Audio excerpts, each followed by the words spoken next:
Welcome to the Red Pill Podcast, powered by AgencyX.net. Explore AI-driven creativity, groundbreaking innovations, and industry insights, all in one game-changing podcast.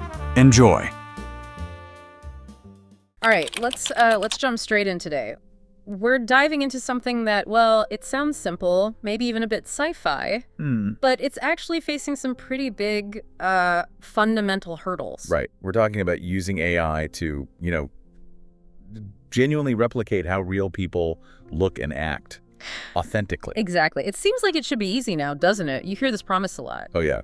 Just upload one photo and boom, a perfect digital you kind of thing. Yeah.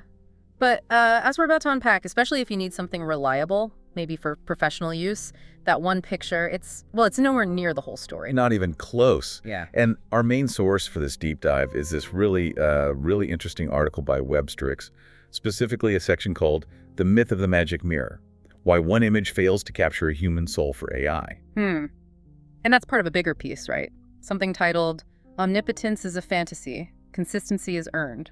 Sounds intriguing already. It is. So our mission today is really to get inside this article. We want to understand why this idea, this seemingly simple concept of making a realistic digital you from just one photo, why the author calls it pervasive and, more importantly, fundamentally flawed. Especially for professional use, yeah. We're going to try and unpack the complexities, which are honestly kind of surprising, why this whole magic mirror idea really falls apart when you look closely. Okay, so let's get into it. The article definitely acknowledges this pull, this alluring promise, as it calls it. The whole upload one photo, AI becomes you vision, instant digital twins, perfect avatars, minimal effort. It sounds amazing, incredibly easy. But the core argument, the absolute critical point from the source is this: achieving real consistency from just one image. It's fundamentally flawed. And that's especially true when you're trying to go beyond, say, a basic cartoon avatar. Exactly. When you want to replicate real human behavior, real appearance, in a way that looks and feels authentic enough for, say, professional videos or realistic simulations. Yeah. That's where it breaks down. And the article draws a really useful line here. It explains why the single image thing can seem okay, maybe, for a purely virtual character. Right, because that character, its whole existence, is engineered, as the article puts it. It's created with limits. It has programmed behavioral rules, right? Specific initial definitions the creator set up. Yeah, exactly. Yeah. Its consistency isn't natural. It's an engineered product. It's built to be consistent within its own defined rules. But trying to do that with a real person? Oh, boy. That's where the article says it's a quantum leap in complexity. Mm-hmm. A single photo of a real human is just a snapshot. A frozen sliver, they call it, of something incredibly dynamic and alive, a whole constellation of factors. Mm-hmm. Living constellation. I like that. You're not dealing with something you built. You're trying to grab the essence of something that's always changing. A person. Exactly. And the article gets really specific about how this single image approach fails for real people. One of the first big issues is something it calls the mimicry mirage. Okay, mimicry mirage. What's that about? Well, it gets right to the heart of how humans express emotion. It's not, static. Think about your own face, all the tiny little things it does constantly. Right, micro movement. A whole symphony of micro movements. Yeah, those really subtle shifts, the fleeting glances, a single photo. It only captures like one note in that entire symphony. Just one single beat. And the article has this clever test for it, doesn't it?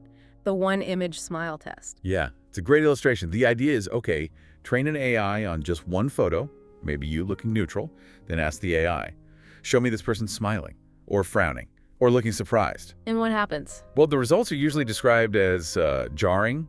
The face morphs unnaturally. Features get distorted in weird ways. It's like the bone structure might seem off. Exactly, it might shift. And suddenly the article says the essence of the person vanishes. Ah. You don't get that person's unique smile, the way their eyes crinkle, just so. You just get a smile. Yeah, smile. A generic one looking kind of awkwardly tasted onto a face that isn't quite right anymore. And the reason why this happens, the article points out, is pretty fundamental, isn't it? Totally. The AI simply lacks the data. It doesn't know how your specific face moves between expressions. It only saw you in one state. So when you ask for something else, it's just guessing. Basically, yes. And the digital character you end up with fundamentally changes. It's trying to mimic, but it's a poor copy. Really unconvincing.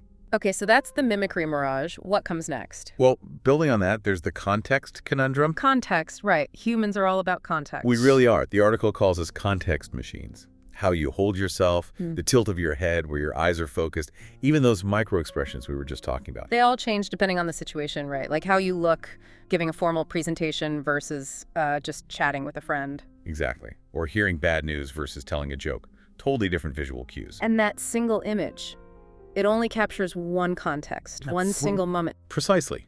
So an AI trained only on that, it just cannot extrapolate. It has no idea how you transform visually across different scenarios. The professional you in that headshot isn't the same as the relaxed you on vacation? Not visually, no. Yeah. And the AI trained on one just can't reliably generate the other. It lacks the context. And this fragility, it shows up even with simple stuff, like just changing the camera angle. Oh yeah, that's what the article calls the rotation revelation. Even just trying to generate the person from, say, 30 degrees to the side or 60 degrees or a full profile. You start seeing weird things happen. Immediately, inconsistencies pop up, maybe ears misplaced, jawlines shifting, oddly, hairstyles warping in ways that don't make sense. So trying to get different angles or expressions, it becomes less like precise modeling and more like guesswork. Exactly. The article says it becomes a game of try and error.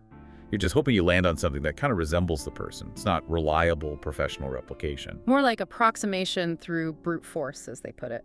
Just keep trying until something sticks. Yeah, that captures it well. Now, it's important to stress, the article isn't saying authentic AI replicas are impossible. Okay, that's good to know. No, it emphasizes they are possible. But that single image myth, it dangerously underestimates the effort and understanding required to actually get there, to achieve real authenticity. So what is required then? What's the path forward, beyond the snapshot, as the article might say? Well, it outlines several key things. First, it's about the data, but not just any data. Not just grabbing a ton of random pictures. Right. It's about data depth, not breadth alone. Right. You need to capture the depth, the range of how a person expresses themselves, moves, behaves. So like multiple images and videos from different angles. Yes, exactly. And crucially, capturing a range of expressions, smiling, neutral, concentrating, surprised, maybe others. And ideally, showing the person in different contexts too, different situations. Okay, so depth and range of data. What else? It goes beyond just the visuals. There needs to be an understanding the why, meaning you need to capture the nuances. Not just that the eyebrow raised, but what that slight raise means for this specific person. Skepticism, interest. Or the specific way someone's eyes crinkle when they genuinely laugh versus a polite smile. Exactly, or their typical hand gestures. The article suggests this needs real observation and annotation. You're feeding the AI not just what the person looks like, but how and why they look and behave that way across different states. That sounds like a lot more work than just uploading a photo. It is. And then, yes, you need sophisticated modeling.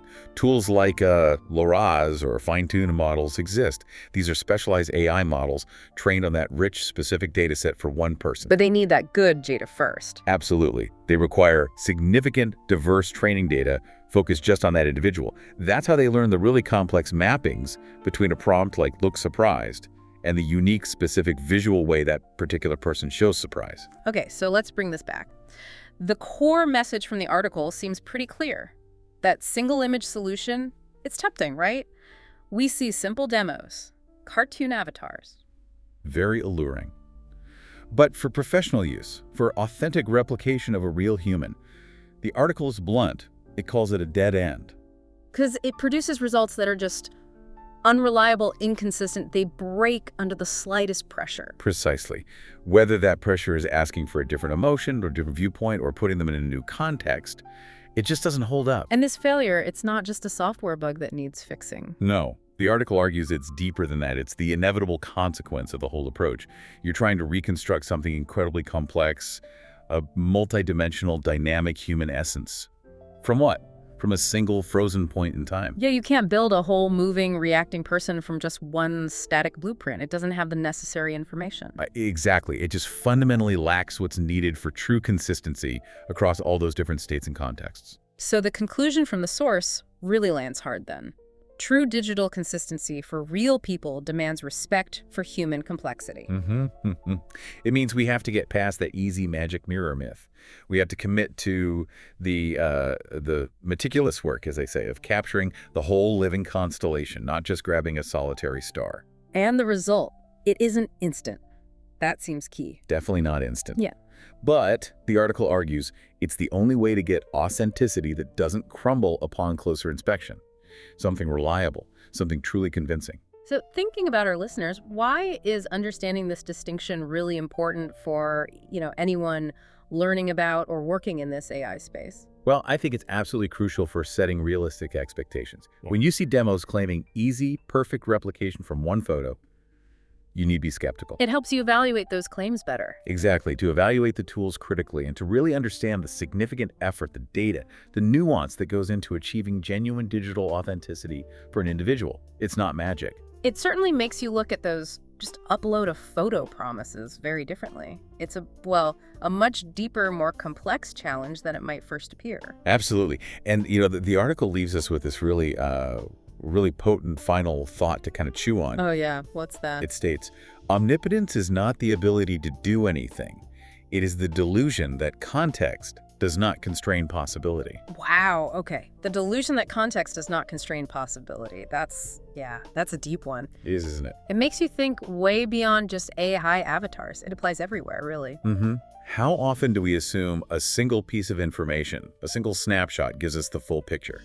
Or complete control, when really context is always shaping what's actually possible, what's realistic. Yeah, definitely something to keep thinking about, a really powerful takeaway.